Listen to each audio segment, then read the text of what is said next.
Espero que me escuchen más claro porque hoy sí estoy con ustedes desde Guatemala. Lo escuchamos perfectamente bien, embajador. Sí, entiendo que usted se encuentra en Guatemala y precisamente por eso quisiera preguntarle lo siguiente. Estados Unidos ha dicho ayer por medio, por ejemplo, del secretario Ray Nichols que su país va a seguir aplicando sanciones a quienes se opongan a la democracia, a quienes conspiren contra la democracia. ¿Esto cómo hay que entenderlo en el contexto de lo que estamos viviendo? Mira, yo creo que hay que entenderlo en el siguiente contexto, que Bernardo Arévalo y Semilla, y diría yo, el sistema democrático, ganaron algo muy importante con todo lo que condujo a la toma de posesión, en realidad el día de ayer, en horas de la madrugada. Pero la lucha para gobernar ahora empieza, porque yo creo que las fuerzas que conspiraron contra el proceso electoral van a seguir tratando de obstaculizar el gobierno y de tratar de revertir los resultados de las elecciones. En ese sentido, creo que hay que entender tanto lo que dijo el subsecretario Nichols, muy importante, y también la decisión de la semana pasada de la Unión Europea de aplicar también sanciones bastante importantes si fuesen necesarias. Sanciones que fueron ratificadas aquí en Guatemala también por su representante Josep Borrell. Embajador McFarland, quisiera preguntarle algo.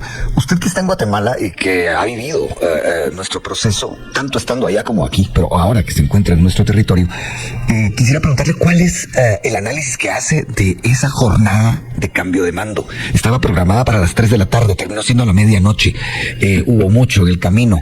¿Usted temió que de algún modo se estuviera todavía el domingo intentando romper con el orden constitucional? Sí, yo creo que los oponentes estaban tratando de hacer varias cosas que su aspiración más alta era de alguna forma romper el orden constitucional a través de quizás decidir, poner un liderazgo en el nuevo Congreso que decidiera después no juramentar a Arévalo sino a otra persona. Creo que tenía bajas posibilidades. Creo que la otra cosa que aspiraban es que de alguna forma que el presidente Arévalo y su equipo cayeron, que pisaran en falso, que trataran de adelantar las formas de sobrepasar las formas de juramentación para crear una crisis constitucional. El gobierno de Arévalo no cayó en esa trampa. Y por fin yo creo que también querían asegurar acomodar el lugar y tratar muchas cosas para imponer una junta directiva que pudiera entrampar al gobierno de Arévalo, pensando ya en una visión más larga de desacreditar el gobierno y de tratar de volver a la situación del año pasado. Embajador, desde su óptica de diplomático, ¿cómo leyó ese retraso que se dio por lo que, ya se sabe, por todas esas maniobras que se dieron en el Congreso de la República?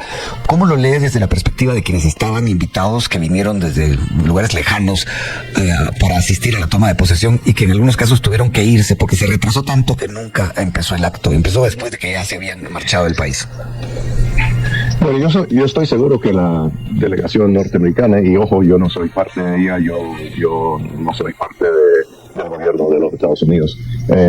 Ellos, por supuesto, estaban dispuestos a quedarse hasta las últimas consecuencias. Pero sí, mire, yo creo que fue muy bochornoso y yo creo que totalmente innecesario, y yo creo que eso revela que quienes adversan tanto a Bernardo Arévalo y este cambio de no solo de gobierno, de régimen, que estaban totalmente de acuerdo con tener en riesgo la reputación de todo el país simplemente por sus intereses partidarios. Pero yo creo que las delegaciones que se quedaron entendieron que estaban yendo algo histórico y algo muy importante. Yo creo que esas delegaciones, y probablemente los países cuyas delegaciones tuvieron que irse antes, saben que esto era más que una ceremonia protocolar. Esto era parte de la historia ahora que se construye en Guatemala. Estaban presenciando una página que puede ser un antes y un después. Es lo que muchos analistas creen. Pero me llama la atención algo de lo que usted dijo, embajador McFarland. Usted dijo que la delegación de Estados Unidos, usted ha aclarado que no es parte de ella, pero dijo, la delegación de Estados Unidos se iba a quedar hasta las últimas consecuencias. Es decir, aunque hubiese sido, a la hora que hubiese sido, se iban a quedar. Esto era para acuerpar el proceso, para de alguna manera darle, ejercer, no sé, algún tipo de presión sobre quienes intentaban romper el orden constitucional. Yo creo que la presencia de la delegación no era necesariamente un instrumento de presión, sino un instrumento de la solidaridad de los Estados Unidos con el proceso electoral democrático. Pero, por supuesto, Estados Unidos tiene otros mecanismos de presión. Yo no sé si utilizaron algunos de esos instrumentos de presión. Puede ser que sí. Es más, espero que sí lo hayan hecho, pero la delegación yo creo que es un compromiso de Estados Unidos con respetar los procesos electorales en todo el mundo. Y yo creo que habiendo vivido tantos años en América Latina, que eso también representa un cambio histórico. O sea, es un cambio que se comenzó a girar hace 30, 40 años, pero es un cambio porque estamos en el país donde Estados Unidos, todo el mundo sabe, Estados Unidos patronizó el golpe contra la primavera en Guatemala. Estamos hablando de 1954. Embajador McFarland, mucha gente, cuando se habla de estas sanciones, lo primero que se le viene a la mente es el retiro de visa. Está también en la categoría lista está la categoría ley Magnitsky. Pregunto, ¿hay otros mecanismos de presión que no se conocen y que pueden ser también, pueden llegarle a la gente que de algún modo esté conspirando contra la democracia?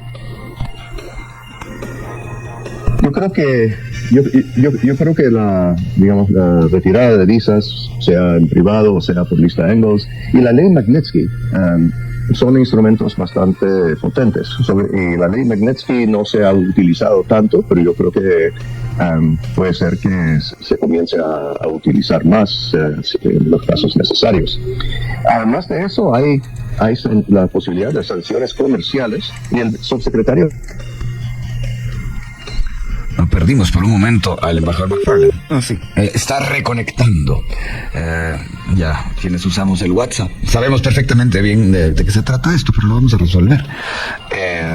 Así que será cuestión de segundos para volver con el embajador Stephen McFarland. Y me dice Willy que estamos listos. Embajador, retome, si fuera tan amable, un problema ahí con la señal. Adelante. Sí.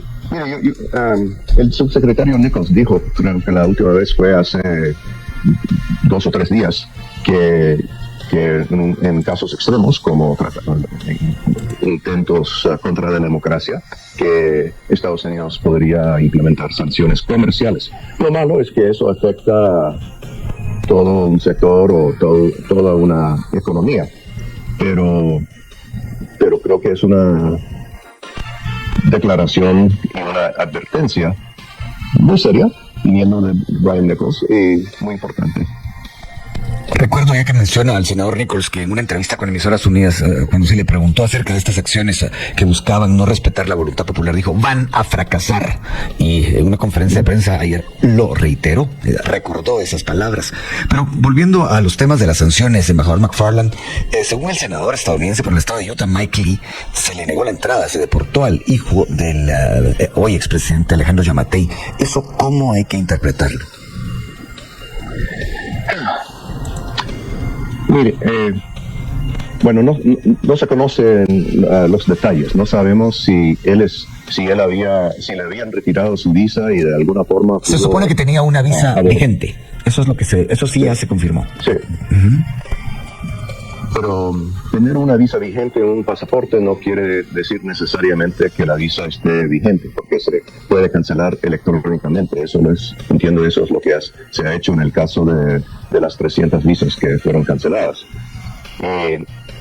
Entonces, no sé si se trata de una visa cancelada, donde él de alguna forma abordó el avión y al llegar a la ciudad de Estados Unidos, o sea, no lo deportaron, lo excluyeron en términos legales ahí. O si tenía una visa efectivamente vigente, pero había otras, si los inspectores habían detectado algo irregular que motivó la exclusión. Pero yo creo que ya antes, Estados Unidos no niega la entrada ni cancela visas por cuestiones de no agrado o de celos. Tiene que haber alguna acción presuntamente cometida por esa persona que motive la exclusión o la cancelación de una visa. No es, tú eres el hijo de alguien que no nos agrada, entonces te vamos a excluir. Yo creo que no sé, el senador Lee tiene el derecho de opinar, pero yo creo que en este caso sería mejor para él y para todos, antes de atacar a la decisión, saber por qué se hizo. Habrá que saber por dónde va la confirmación de todo eso para ya poder partir de una base más clara y así poder desarrollar el tema. Pero igual, de todas maneras, ha trascendido. Y me voy a retratar unos días atrás la comparecencia del hoy expresidente Alejandro Yamatei en el Consejo Permanente de la Organización de Estados Americanos. Y esto está vinculado con que ayer se levantó el plantón, se levantó la manifestación por más de 100 días de las autoridades ancestrales indígenas frente a la sede del Ministerio Público. El presidente dijo en la OEA que estas manifestaciones habían contado con 28 días de financiamiento internacional. ¿Cómo cree usted que toma la OEA y especialmente el gobierno de Estados Unidos una declaración como esta? Creo que Estados Unidos por lo menos la tomó como, bueno, no como una declaración seria ni fundamentada en los hechos. Y la acusación que creo que el presidente Yamatei hizo antes de que Estados Unidos estaba financiando la oposición, que estaba financiando los 48 cantones, esa acusación es falsa. Yo creo que no tenía ya en ese momento el presidente Yamatei credibilidad, ni en la OEA, ni menos con el gobierno de los Estados Unidos. Embajador, se interpreta como digamos, un intento de salvar su imagen y quizás de complacer a su pareja. Pero yo creo que no fue, digamos, una acción que tuviera muchas consecuencias. Eso tiene efecto, digamos, en algunos senadores en Estados Unidos cuando un presidente dice, bueno, ha habido financiamiento internacional y de alguna manera sugiere que pudo ser Estados Unidos, aunque hay que aclararlo. El subsecretario Nichols en la entrevista con Emisiones Unidas lo negó de manera enfática. La pregunta se le formuló. Pero, insisto, embajador, esto muchas veces, o casi siempre, las declaraciones de este tipo se dan para quedar bien con alguien, con algún tipo de audiencia. ¿En Estados Unidos esto tiene algún tipo de eco o cree que pasa totalmente inadvertido, incluso para senadores que de algún modo podrían, o políticos que podrían estar de acuerdo con el hoy expresidente Yamatei? Yo creo que también se puede entender como un intento de decir algo. Queda en el internet para siempre las imágenes y el video de la acusación. Pero yo creo que, o sea, si vuelve a cobrar más importancia dentro de algunos círculos de los Estados Unidos, bueno, en primer lugar depende de quién gane las elecciones en Estados Unidos este año. En segundo lugar, quizás aún más importante, depende si Estados Unidos en este año en las investigaciones judiciales que lleva a cabo, si salen algunos nombres de políticos guatemaltecos o no. Yo creo que en general los políticos norteamericanos no quieren asociarse mucho con personas que hayan sido investigadas o condenadas por el sistema judicial de los Estados Unidos. Ahí podemos referirnos a los casos de los ex candidatos Valdizón y de Estrada.